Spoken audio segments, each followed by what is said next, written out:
Fundação Logosófica, em prol da superação humana.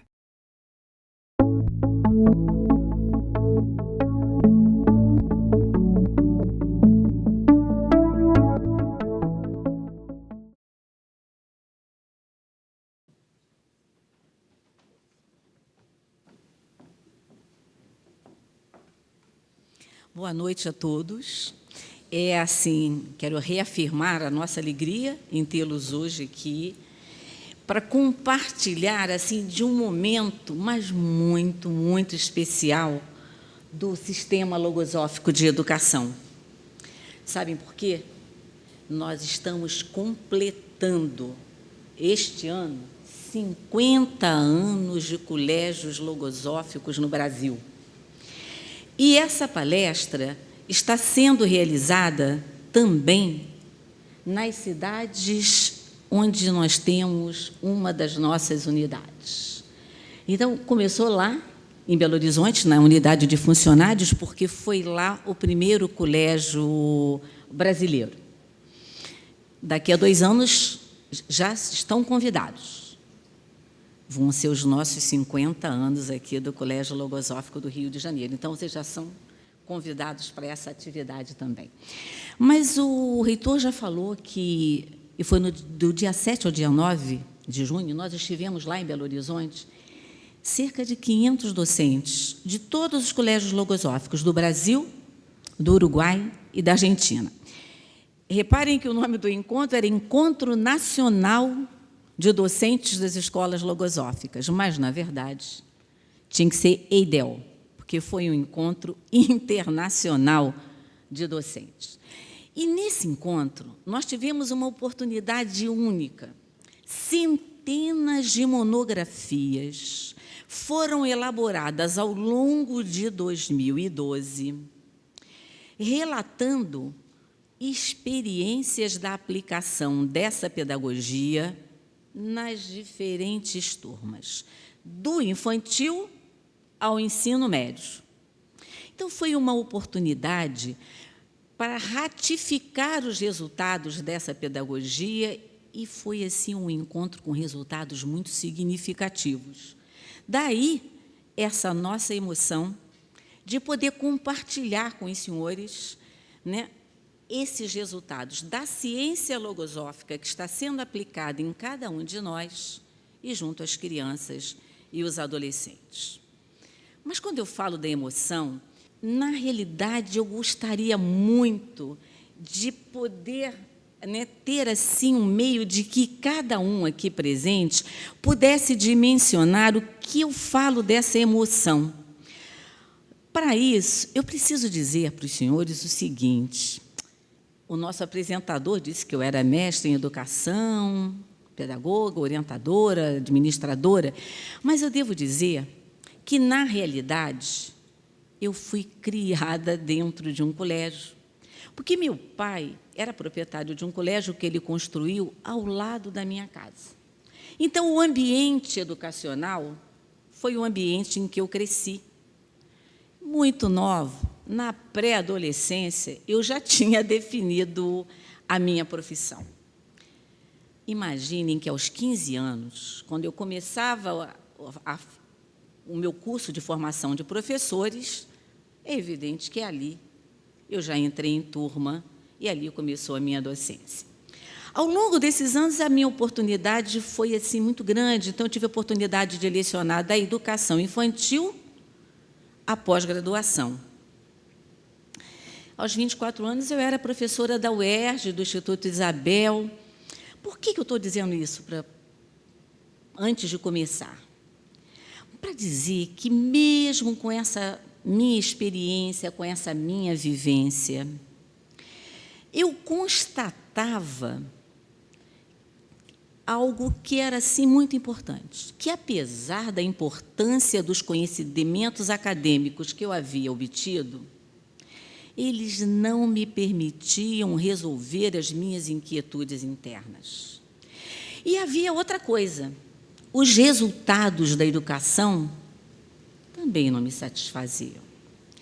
E era interessante porque eu tinha uma aspiração e era muito clara para mim desde lá da adolescência.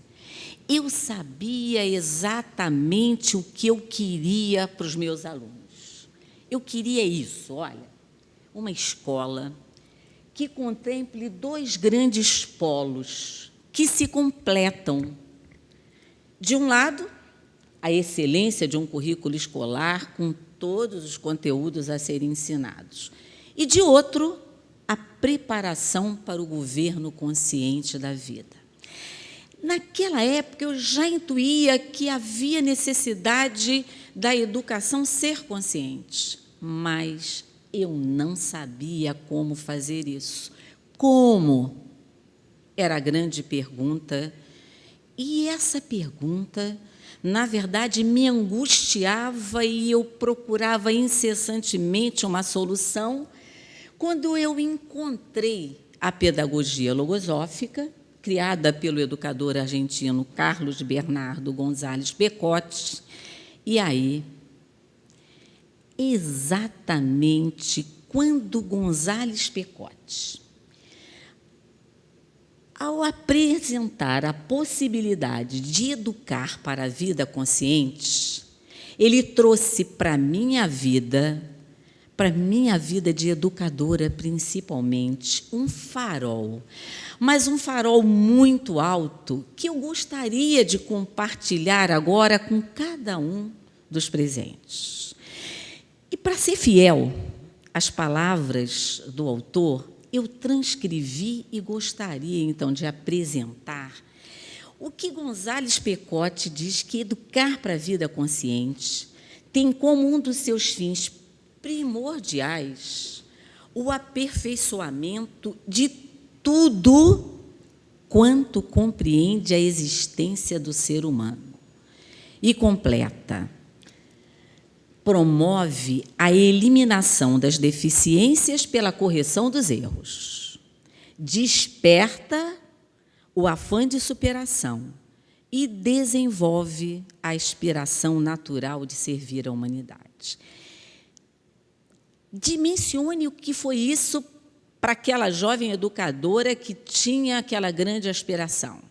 Mas ele completava ainda, dizendo que educar para a vida consciente implica em ser consciente do que se sente, pensa, faz ou deixa de fazer. Gente, foi uma chave para mim. E aí eu mergulhei fundo nessa pedagogia. E venho, ao longo desses anos, realizando essa pedagogia, aplicando essa pedagogia em mim mesma, aqui na Fundação Logosófica. Quer dizer, se tem essa possibilidade, com a orientação do próprio González Pecotti, de realizar o processo de evolução consciente. E também de aplicar esta mesma pedagogia nas crianças e nos adolescentes no colégio.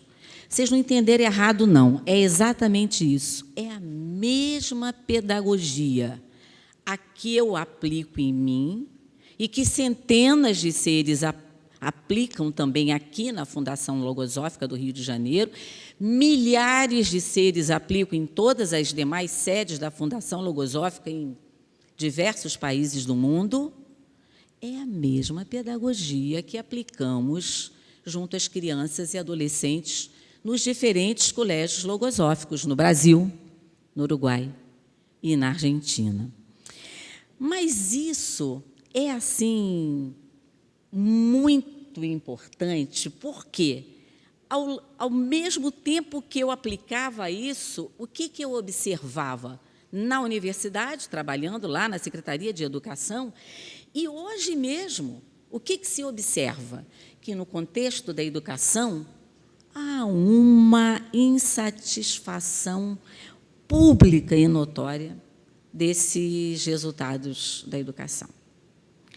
E é aí que a pedagogia logosófica traz uma imensa contribuição. Sabe por quê? Ela vem apresentar uma nova rota. Olha só, Na verdade, sempre em educação se caminhou para fora. E a pedagogia logosófica muda a rota. Com ela se caminha para dentro. Ela vem mostrar essa possibilidade do ser conhecer os seus recursos internos. Isso porque essa pedagogia tem seus fundamentos numa nova geração de conhecimento relacionado exatamente com esse mundo interno. Então, o grande é que o ser tem a possibilidade de saber os recursos que ele tem para poder ativá-los. E, diante disso, hoje eu tenho uma convicção, é essa. É imprescindível, gente, é imprescindível mesmo que se conheça a influência do mundo mental que envolve e permeia a vida de todos nós, influindo poderosamente nela. Por que eu digo que hoje é uma convicção? Porque antes de conhecer essa pedagogia, eu não sabia nem da existência do mundo mental. Então, muito menos eu poderia perceber a influência que esse mundo tem na vida. Então, como? Aí é que vem assim, o que me encantou. Porque ele, logo de saída, ele diz o como. Ele diz, olha, pode ser um ponto de partida, o conhecimento da configuração psicológica. E a logosofia apresenta uma configuração psicológica constituída por 3 sistemas que interagem. De um lado, o sistema mental. Aqui nós encontramos os pensamentos e a inteligência, que já vamos falar. Interagindo com esse sistema, nós temos o sistema sensível, que é constituído pelos sentimentos e pela sensibilidade. E o sistema instintivo. E qual é, assim, a grande novidade da pedagogia logosófica? Que ela vem mostrar que eu posso ativar esse sistema mental, ativar esse sistema sensível, e com esses sistemas interagindo, eu consigo canalizar essas energias instintivas. Na verdade, o grande está aqui, nessa interseção, que é canalizar para a superação. Elas têm que ser levadas à consciência. E aí vocês perguntam, e o que é a consciência para essa pedagogia? Teria centenas de formas, mas eu peguei a mais sintética que eu consegui, que é dizer que é, na verdade, o governo central da vida. É você poder pensar, sentir e agir com o controle do que está realizando. Gente, a agilidade mental que isso traz para a vida da gente... Agora eu falei em agilidade mental. Por falar em agilidade mental, vocês já tiveram a oportunidade de verificar como é a agilidade mental de vocês alguma vez? Já tiveram essa oportunidade? Já fizeram algum teste para medir a agilidade mental? Aceitaria fazer uma atividade rapidinha para ver como é que está essa atividade? Vamos fazer? Eu aqui falei até para me lembrar de um teste. O teste é o seguinte, quer ver? É isso aqui. Vocês receberam uma bola, não receberam? Eu quero dizer que esse teste é muito conhecido. É que os professores aqui do colégio, aqui os que trabalham aqui mais diretamente comigo, escolheram esse, quiseram esse. Esse teste já é conhecido, mesmo para aqueles que conhecem, ele vale. Olha que teste ótimo. Porque só é importante uma coisa, ele é individual. Individual, não pode combinar com quem está ao lado. Quem já conhecer, vai fazer o teste sem passar para o que está ao lado. Todo mundo está enchendo a bola? Então, faz um favor, enche a bola e dá esse nozinho assim, Enche a bola e dá um nó.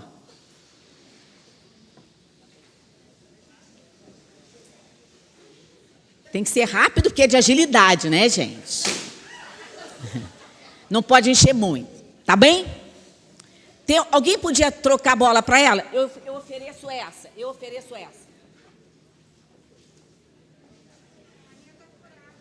Então, ó, troca ali para ela para mim, Dedê. Troca para ela para mim. Todos estão com a bola já cheia, com o nó. E pegaram também aquela folha que receberam? Estão com lápis e uma caneta? Gente, olha só, rápido, hein? Eu não tenho tempo, não, senão eles vão me cobrar depois. Tadeu, você cronometra? Gente, é para medir agilidade mental. É rapidez. É rapidez e inteligência, tá? O teste vai ser projetado aqui. E vocês vão ter que cumprir o teste o mais rápido que vocês conseguirem fazer, e o Tadeu está cronometrando, certo? Pode ser? 1, 2, 3 e já! É rapidez, é agilidade mental. Rapidez, agilidade, hein? Rapidez, agilidade, hein? Mais alto, mais alto. Mais alto, para a gente escutar.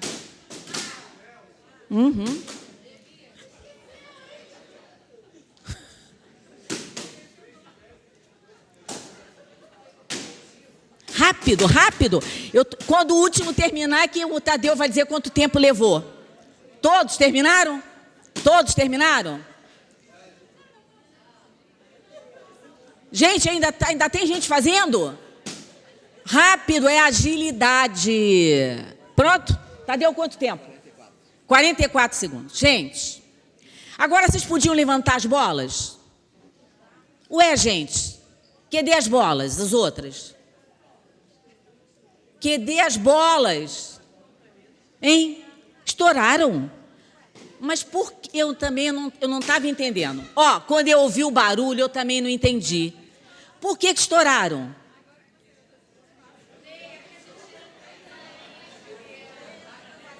Gente, olha ali, ó. Trabalhe o mais rápido possível, se eu pedir mesmo. Leia todas as ordens antes de fazer qualquer coisa. Certo? Depois, quando chegava aqui, dizia assim, ó, agora que você leu todas as instruções, faça o que os itens 2 e 3 pedem, ignore os demais. 2, leia todas as ordens e 3, escreva seu nome na folha em branco. Por que vocês estouraram a bola? Gente, é lógico que esse não é um teste de agilidade mental, né?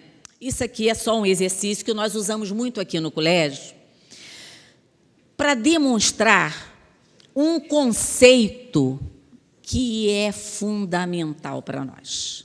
Se eu dissesse para vocês, sem esse exercício, o conceito, vocês iam dizer assim, comigo não, porque eu digo assim, ó, isso é uma convicção para nós também. Um elemento valioso na arte de ensinar e na arte de aprender é o conhecimento da realidade dos pensamentos no mundo mental. Na verdade, gente, por que é valioso? Porque quem fez vocês estourarem a bola, levantar o braço, gritar o nome, foi pensamento. Claro que foi um pensamento que eu trouxe.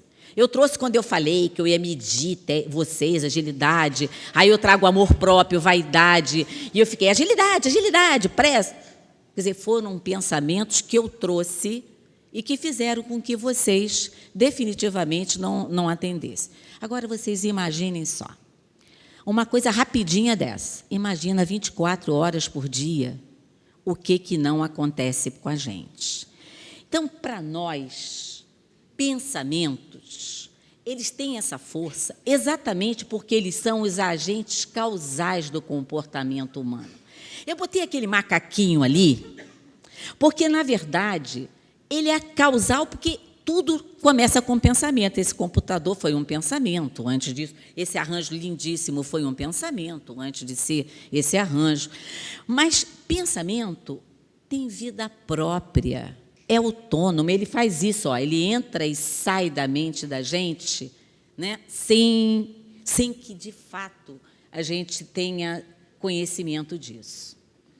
Mas eu quero trazer também que, junto do pensamento, existe o sistema mental. Se dentro desse sistema mental existem esse conjunto de faculdades que precisam ser ativadas constantemente, e é exatamente esse conjunto de faculdades ativadas que nós chamamos de inteligência. E é ela que, quer dizer, quando se está com essa inteligência, né, ou seja, com as faculdades harmonicamente ativadas, coordenam esses pensamentos, nos dão possibilidades de identificar, selecionar os pensamentos que eu quero e que eu preciso que estejam na minha mente. Mas sabe o que encantou aqui a jovem na época, né? Educadora? É isso aqui, ó. Gente, eu era professora da UERJ, eu já disse. Isso foi na década de 80. Quando eu cheguei aqui, e eu descobri isso, e descobri que Gonzales Pecote tinha apresentado isso em 1930. Foi um susto, mas também foi uma esperança enorme, né? Porque, na verdade, eu vi que ele não trabalha sozinho, que esse sistema ele está interagindo com o sistema sensível, que também tem um conjunto de faculdades, e que esse conjunto de faculdades que é a sensibilidade. E junto aqui da sensibilidade, nós temos os sentimentos. E aqui tem outro conceito importante. Se vocês viram que o pensamento, que foi jogado aqui rapidinho, foi capaz de fazer vocês estourarem bola, levantar braço, gritar nome? Imagina quando vocês escolhem um pensamento, cultivam esse pensamento, condensam esse pensamento no coração. Olha a força que tem isso. Eu conheço um sentimento de vocês que, para mim, está claro. Sabe qual é? Esse sentimento que os trouxe aqui. Apesar de todas as dificuldades que foram ditas, vocês estão aqui hoje. Então, na realidade, o que a gente vem aqui aprender é a consolidar mesmo essa união entre esse sistema sensível e o sistema mental. E nessa pedagogia é a sensibilidade que capta o conhecimento e é a inteligência que processa a assimilação. Uma vez assimilado, o conhecimento vira carne. O conhecimento é assimilado, ele já faz parte de mim. E aí me permite sentir o que penso e pensar o que sinto, que é um grande propósito dessa pedagogia. Mas o eixo central é o princípio consciente, que é esse princípio que permite se identificar quando é um pensamento ou quando é a função de pensar. Repara, o teste falava, leia tudo e não faça nada. Então, quer dizer, a função de pensar seria ler tudo e aguardar. Vem o pensamento e me põe furando bola, levantando o braço, fazendo tudo.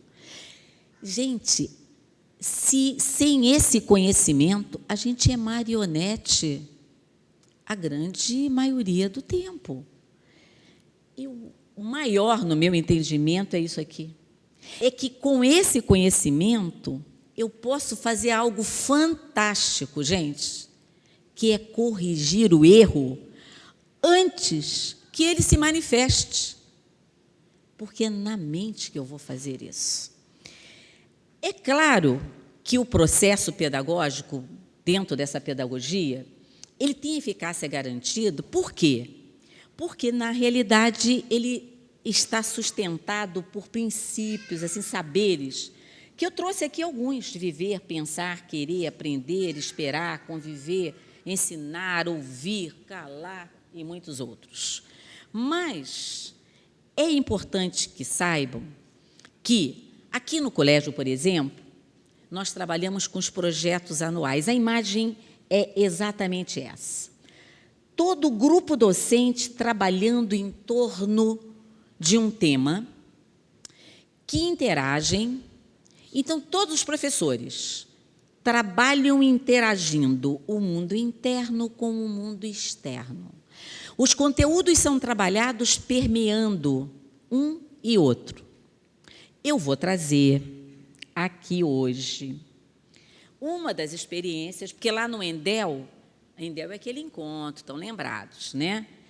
Porque eu falei que foram centenas de monografias e elas revelaram assim um resultado incrível. Eu vou convidar um professor de uma disciplina que é nossa especificidade. Sabe como é o nome dela? Aprendendo a Pensar. Então, eu vou convidar o Tadeu Augusto, que vai falar da experiência dele com essa disciplina no 5º ano. Crianças de 10 anos. Tadeu.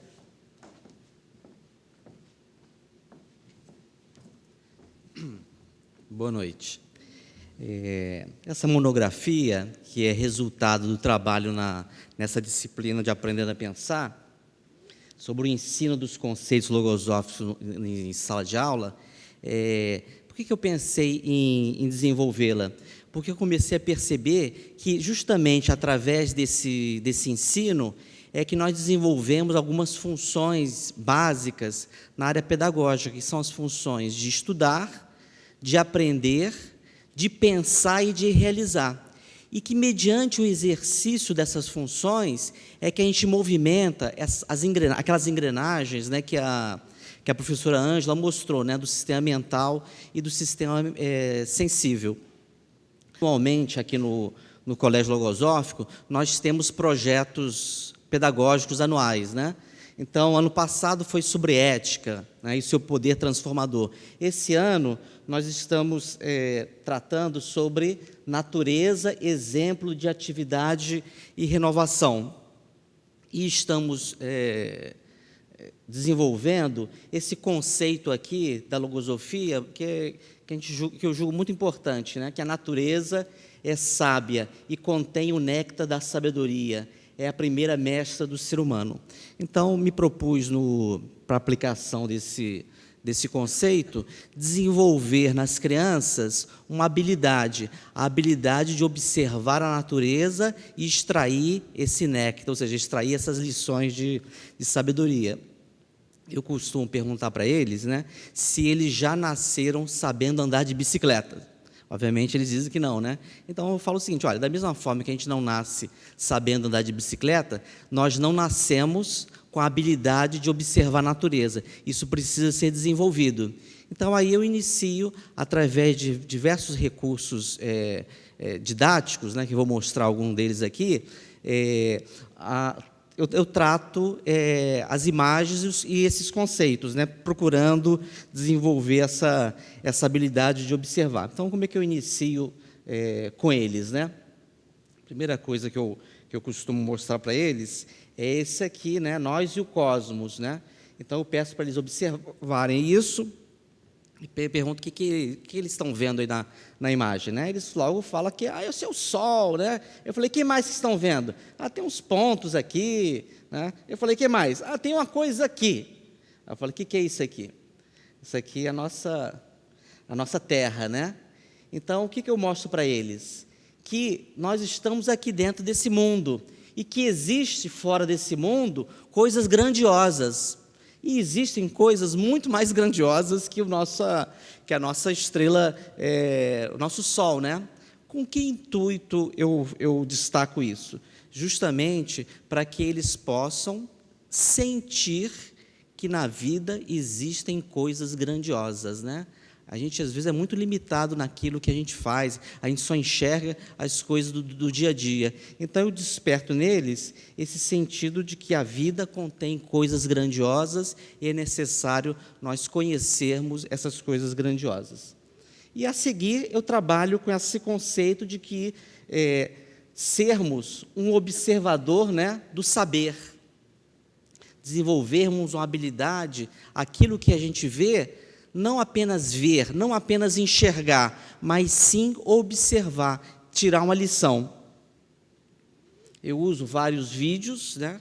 E nesses vídeos eu vou assinalando aquela lição que eu julgo ser fundamental aí dentro do tema da natureza, né? Então, nós trabalhamos um vídeo sobre a polinização, e ali eu pergunto para eles assim, quanto vocês acham que as abelhas cobram para realizar esse trabalho? Aí eles dizem, nada, professor. E aí eles falam, não, então é um conceito, eu apresento o conceito de colaboração, né? Que nem tudo é só o dinheiro, né? Pode ser o dinheiro unido com a parte, com o sentimento de colaboração.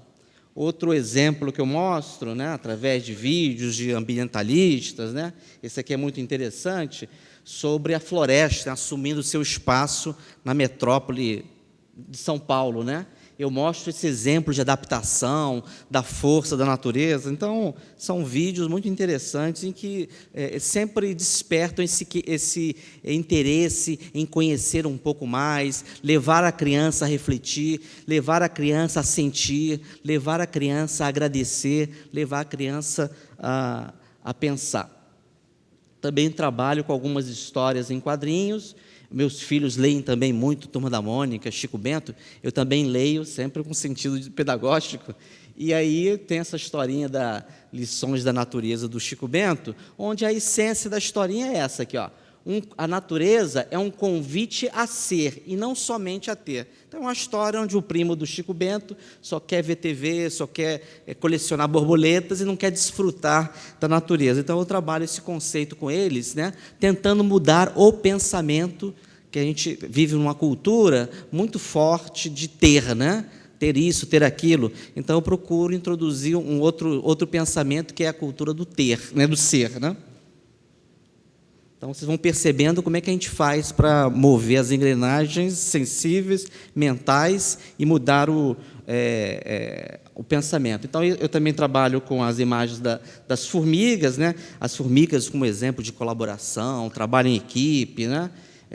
E aqui esse exemplo que eles ficam muito impressionados com essa formiga pote de mel, que ela armazena no seu abdômen mel para alimentar todo o formigueiro, né? Então, a gente destaca aqui nessa reportagem o exemplo de solidariedade, né? Isso impressiona muito as crianças e nós também adultos, né?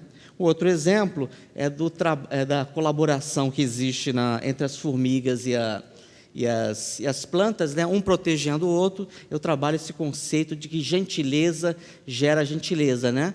Então, como eu trabalho com muitas imagens e muitos conceitos e ideias, algumas eles absorvem completamente e outras não. Então, essa aqui, depois vocês vão ver o resultado de como é que esse trabalho aqui da gentileza, gera gentileza, impressionou muito eles, e eles registraram isso, o que eles aprenderam, né?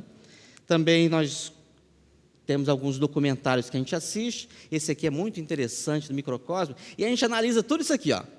São 3, 4 aulas que a gente vê o vídeo e eu vou analisando com ele as imagens, né? A abelha, né? A renovação, né? Tudo tem seu tempo na natureza. Eles ficaram muito impressionados de que o tempo da natureza é outro, né? O nosso tempo aqui na nossa sociedade é o tempo do relógio, né? Na natureza é o outro tempo. E eles ficaram muito impressionados com isso. Mas também eu trabalho aqui, além desses conceitos, né? Além dos conceitos da beleza da natureza, a natureza nos ensina também sobre os perigos da vida, né? Então, nesse vídeo, é mostrado lá as plantas carnívoras, né? A planta carnívora é uma planta muito bonita, né? Exala um odor muito, muito agradável, e os insetos se aproximam e, quando estão lá na planta, são devorados. E aí eu trabalho com eles a questão de não sermos ingênuos, né? Então, a gente vê muitas coisas que ocorrem na sociedade, a pessoa acaba vivendo experiências difíceis em função da sua ingenuidade, né? Então, eu trabalho esse conceito de ser ingênuo, da gente não ser ingênuo, e também o conceito que eles usam muito hoje em dia, as mídias, né, sociais, a internet, né? E eu falo da importância de nós tomarmos cuidado com quem a gente conversa, né, nas mídias sociais. Da mesma forma que ninguém abre a porta da casa para qualquer um, a gente não deve abrir as portas do mundo virtual para qualquer um. Então, isso aqui é uma forma também de apresentar para eles esse conceito logosófico de defesa mental, né? Se defender, aprender o próprio se defender do pensamento negativo, né? Então, a gente vive num mundo onde impera uma série de pensamentos e a gente precisa aprender a se defender desses pensamentos para não sofrer as consequências negativas. Enfim. E aí, então, eu costumo, oportunamente, conversar com eles e pedir que eles registrem o que eles estão entendendo sobre determinado vídeo ou texto apresentado. Então, aqui é o resultado desse aprendizado, né? A criança diz assim: eu aprendi que quando alguém faz uma gentileza para você, você se motiva a fazer uma gentileza de volta. Fazer uma gentileza sem esperar nada em troca. Fazer uma gentileza porque você sabe que é certo, porque você quer. Isso dito por uma criança de 10 anos. Então, eu queria dizer que isso é resultado de um trabalho que foi feito. A criança, por si só, no início dessa atividade, no início do ano, ela não tem condição de apresentar esta ideia.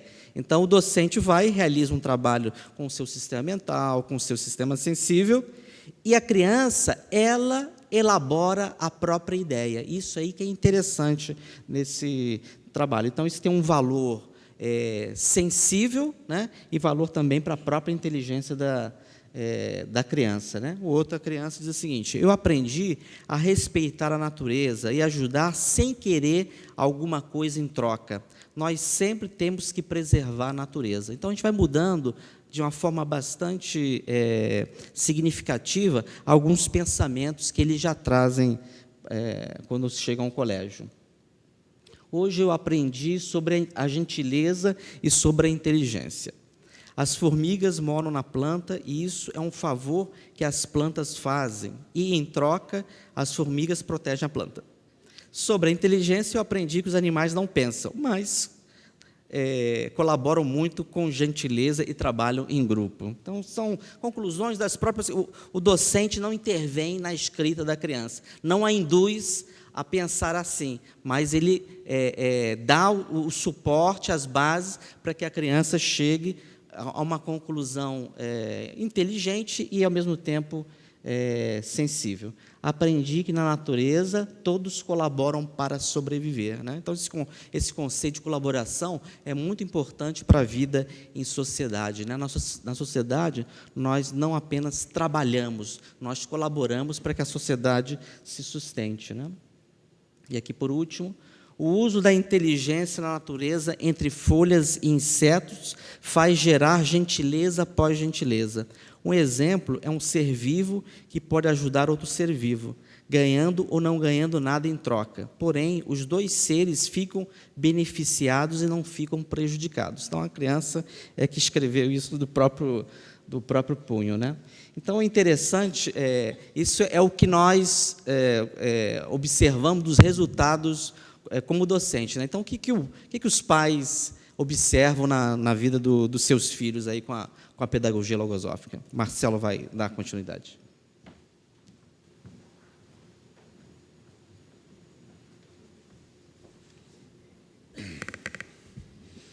Boa noite, senhoras e senhores, muito bem-vindos. Coube a mim, então, tratar um pouco de como essa pedagogia reflete no ambiente familiar, quer dizer, fora da escola, onde é que ele se reproduz. A pedagogia logosófica, ela introduz também a importância da família na participação da escola, quer dizer, aqui, como temos aqui esse campo de aplicação da pedagogia logosófica aqui no Colégio Logosófico, os pais são muitas vezes convidados a vir a participar de atividades e promover atividades junto com seus filhos e com outros alunos, né?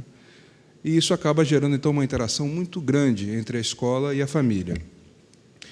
Agora, como pai, vou apresentar esse pequeno desenho dos meus filhos, só para explicar a minha família, né? Ali, a mãe, né? Os dois filhos. Esse desenho foi feito quando o mais velho tinha 5 anos, e esse pretinho aqui sou eu.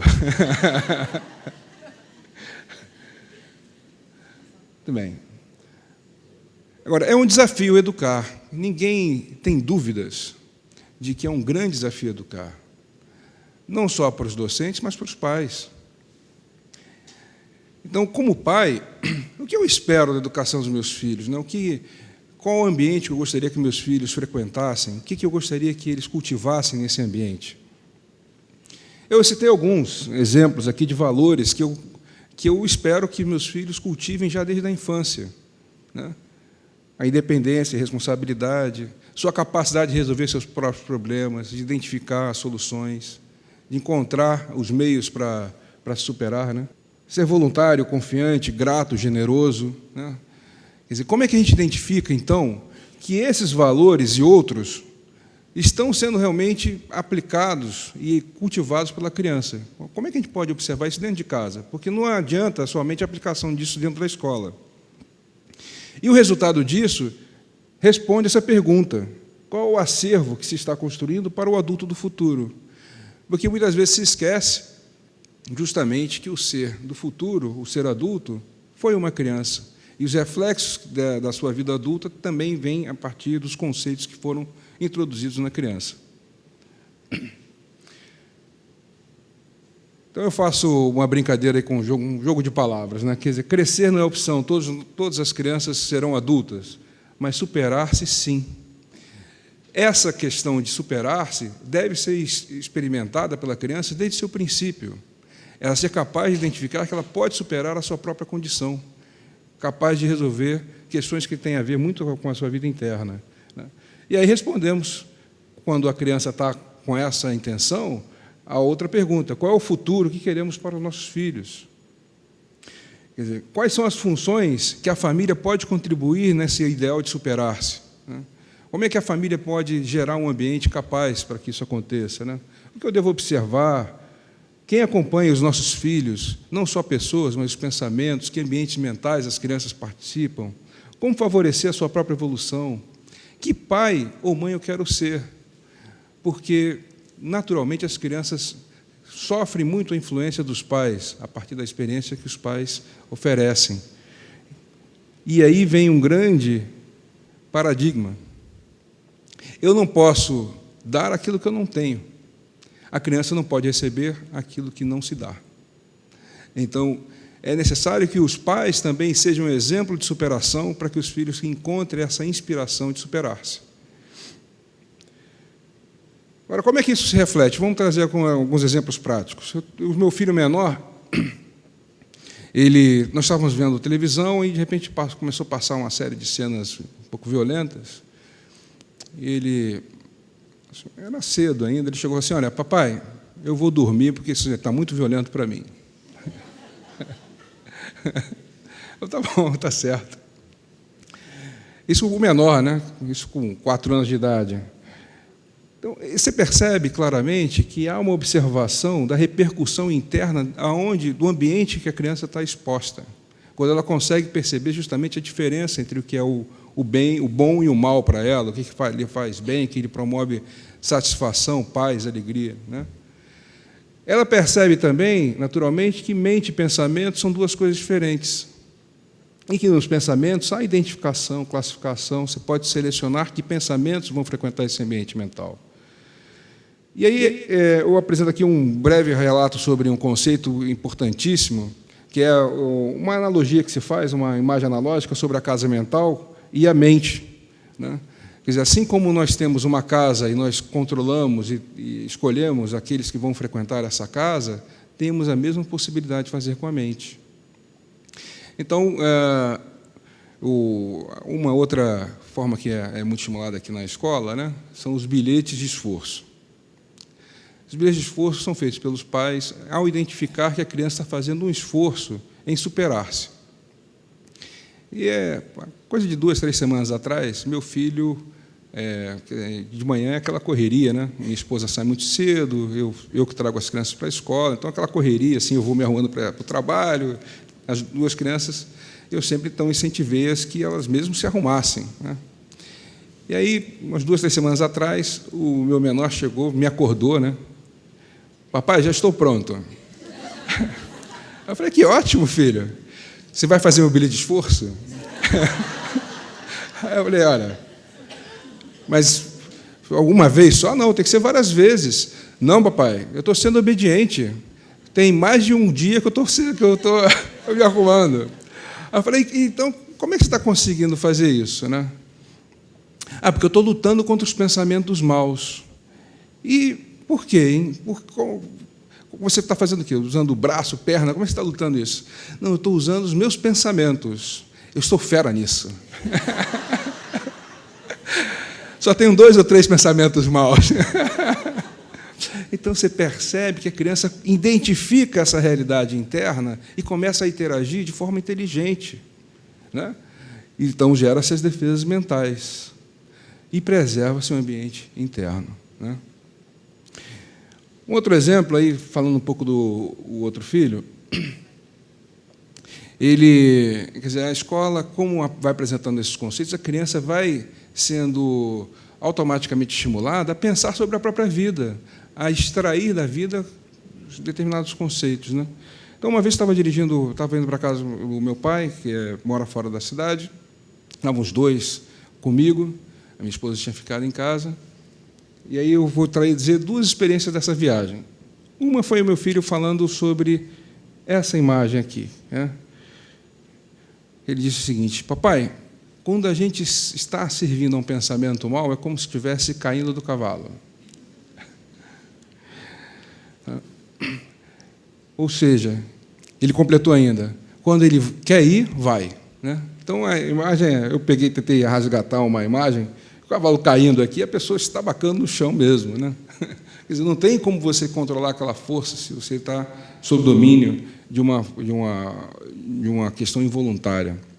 Então, também se observa a observação do interno, a liberdade para pensar, expressar o que pensa e sente. E aí, essa confiança em si mesmo também manifestar esses conceitos, que são conceitos que vão fundamentar a sua vida. Favorecendo, então, que esse cavalo, que, em princípio, não se tem controle, seja adestrado, né? E que sirva a um propósito estabelecido pelo próprio ser. Uma característica importante que surge é o gosto por aprender. Quer dizer, quando uma criança começa a correlacionar não só as matérias, mas a tudo aquilo que concerne a sua vida, ela começa a ter relação disso com o conhecimento de uma outra forma. Ela tem gosto por aprender. Então, grandes problemas, né? Problemas que às vezes afligem muitas pessoas, passam a não ser tão grandes quando a criança tem esse interesse em resolver seus próprios problemas. Então, eu faço uma brincadeira lá em casa, quer dizer, eu tento transformar, eu e minha esposa tentamos transformar todas as matérias em coisas que sejam divertidas, que sejam agradáveis para as crianças. Então, por exemplo, está passando assim pelo corredor, o mais velho estava aprendendo agora, ano passado, as primeiras contas, né, de matemática, passar pelo corredor e perguntar 3 vezes 5. Aí tinha que falar. Aí está demorando. Então, com isso, eu fiz uma brincadeira lá em casa que gerou um interesse pela matemática, de tal maneira que o mais novo começou também a buscar do mais velho os conceitos sobre matemática. E o mais velho se interessou em passar pelo mais novo. Não, irmão, ele fala assim de forma muito carinhosa, né? Não, 2 vezes 2 é 4. E vai ensinando. E a criança, o mais novo, agora está no aprendizado, está na alfabetização, né? Ele agora completou 55 anos. Então, se percebe, então, a capacidade lógica da criança, a relação de causa e efeito, gratidão pelo bem recebido, generosidade com esse bem também, né? E aí eu vou trazer uma experiência que resultou nisso. Estava na sala de aula, a professora mexendo com os pinos de boliche e contou, então, 12 pinos. E deixou cair um. Aí perguntou para a turma, quantos pinos tem? Aí era para ir contando um por um. O meu filho mais novo falou assim, 11. Não, você tem que contar. Mas tem 11, professora. Por que tem 11? Ué, porque caiu um. 12 menos 1, 11. Então, você percebe que a criança, mesmo sem aprender, sem ler, capacidade de ler, de fazer contas, de forma escrita, ela já vai tendo o raciocínio lógico, tá? Vou acelerar um pouquinho aqui, estou passando meu tempo. Vamos lá. Então, nessa mesma viagem, surgiu esse seguinte diálogo entre os dois, né? O mais velho disse assim: papai, eu descobri que o melhor dia do mundo é o dia de hoje, porque o passado a gente não pode fazer nada. Né? Aí passou-se um tempo, aquele silêncio no carro, dirigindo, né? E eu tentando registrar, eu mais novo assim, quando a gente briga, perdemos o momento. E o mais velho emendou assim, imediato. Né? E o momento é um tempo, o tempo é formado de momentos. Então, são conceitos que a criança vai estabelecendo por ela mesma. Né? E, por último, o Mastigão mais velho, quando teve 15 anos, ele fez esse bilhetinho, e onde ele revela assim, uma grande gratidão pelo conhecimento. Eu trago ele como ilustração. Né? Ele diz assim: amada família, foi no Dia dos Pais isso. Obrigado por me ensinar a andar, a falar, e a ser uma criança respeitosa, a ser uma criança afetuosa, a ser uma criança que tem responsabilidade, a ser uma criança paciente, a ser uma criança generosa, a uma criança que tem colaboração e sabe ouvir. E nessa mesma viagem que nós estávamos fazendo, começamos a conversar sobre a diferença entre decorar e consciência. E ele chegou à conclusão de que a consciência é a memória do saber fazer. Eu falei: é isso mesmo, filho. A diferença entre decorar e ter consciência é saber fazer. E ele respondeu, então, isso: papai, se o Pecote não tivesse ensinado isso, ninguém saberia. Obrigado.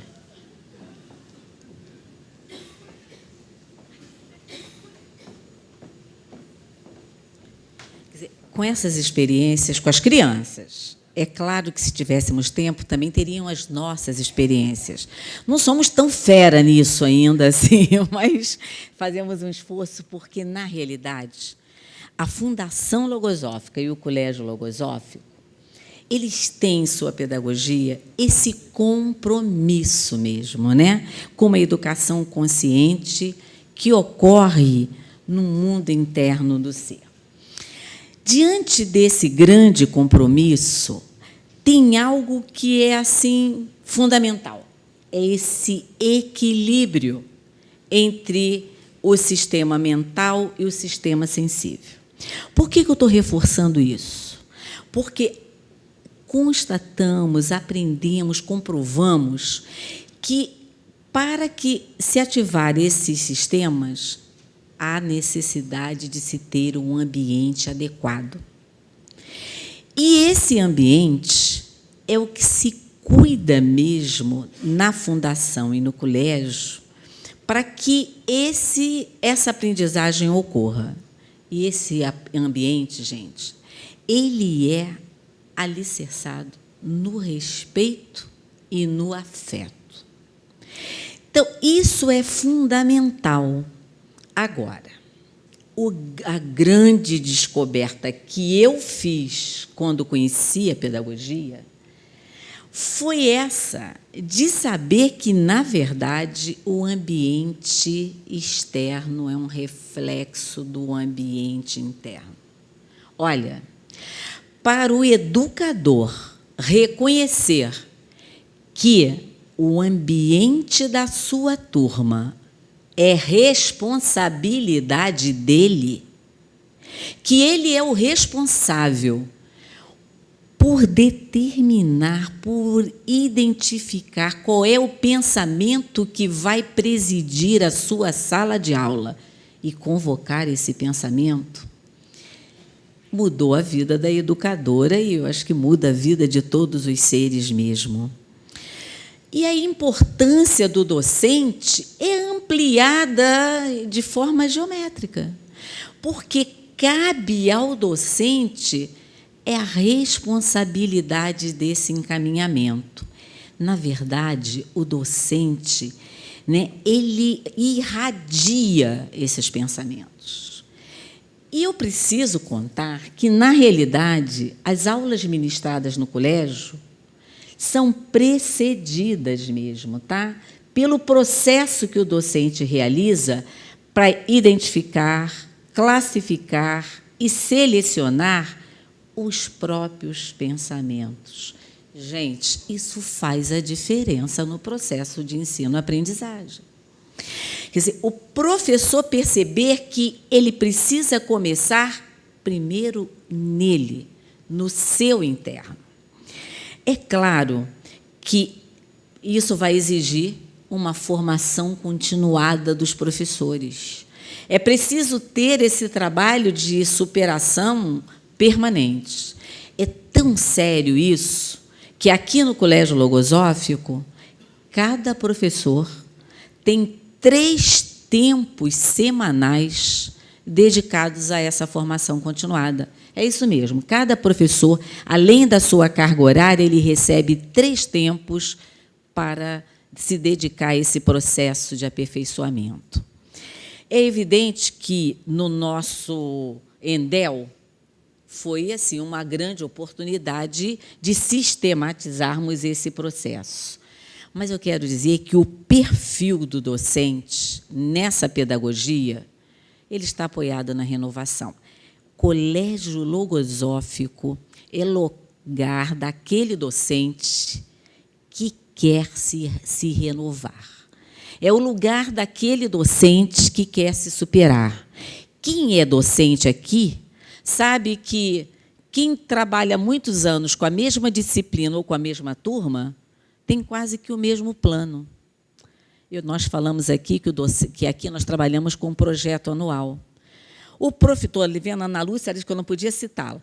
Então, ela trabalha com geografia, de 6º ao 9º. O ano passado, ela fez o plano dela todo voltado para a ética.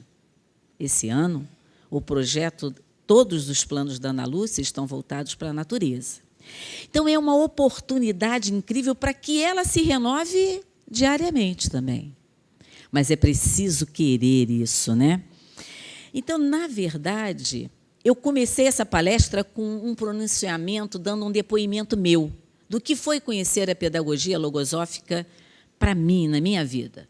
Mas aí agora eu queria trazer um pronunciamento de um outro professor, que na formatura, agora na festa de conclusão do 9º ano, ele foi convidado a ser paraninfo e ele nos surpreendeu com um discurso emocionante, belíssimo, mas eu só trouxe um pedacinho que eu gostaria de ler para vocês. Ele diz, olha, antes de me aproximar do Colégio Logosófico, experimentava uma acentuada desilusão e ceticismo com o exercício da profissão. Mas, ao vivenciar o ambiente da instituição e os conteúdos da pedagogia logosófica, reacenderam minhas esperanças no ideal de educar, aparentemente sepultadas em mim. Essa imagem foi de propósito, porque, no discurso, ele falava do barquinho à deriva, que estava a vida de docente dele, e do porto seguro, que tinha sido a pedagogia logosófica. Então, eu trouxe esse depoimento porque... Aí eu disse, esse foi o depoimento dela, mas para mostrar que, na realidade, todos os docentes, ao tomarem contato com essa pedagogia, ele tem essa afinidade, porque a gente sabe que esse processo ele precisa mesmo de uma avaliação contínua, permanente, constante. Agora, dimensione o que é para um professor ter consciência de que, para avaliar, ele precisa constantemente se avaliar. Quer dizer, essa é uma grande diferença dessa pedagogia, porque o professor é levado e leva o aluno a perceber as suas conquistas, o que falta para se pensar, então, numa ação docente. Mas nessa pedagogia, já foi dito aqui, e experiência, é imprescindível que a família e o colégio andem nos mesmos trilhos. O Colégio Logosófico é lugar para aquelas famílias que querem mais do que informação de conteúdo para os seus filhos. Assim como a Fundação Logosófica é lugar para aqueles seres que, de fato, querem se superar. O que a gente percebe, na verdade, e que a gente pode concluir mesmo, é que, com o conhecimento, Os pensamentos e sentimentos dão equilíbrio, assim, ao governo central da vida. E o maravilhoso mesmo é que o ser passa de espectador a protagonista da própria vida. E aí, gente, o que nós podemos trazer assim para os nossos convidados? Que, na verdade, essa grande questão que preocupa educadores do mundo inteiro, o que nós podemos trazer hoje como fruto daquelas centenas de trabalhos registrados no Endel, é que, nesse encontro, 7º Endel, acabou a pergunta para nós. Na realidade, esse 7º Endel aponta, mas aponta com a convicção dos trabalhos registrados, que, na verdade, a educação para a vida consciente, na educação da vida consciente, estão os recursos para alavancar uma educação baseada na superação humana rumo a essa educação de qualidade tão perseguida no mundo educacional. Muito obrigada a todos.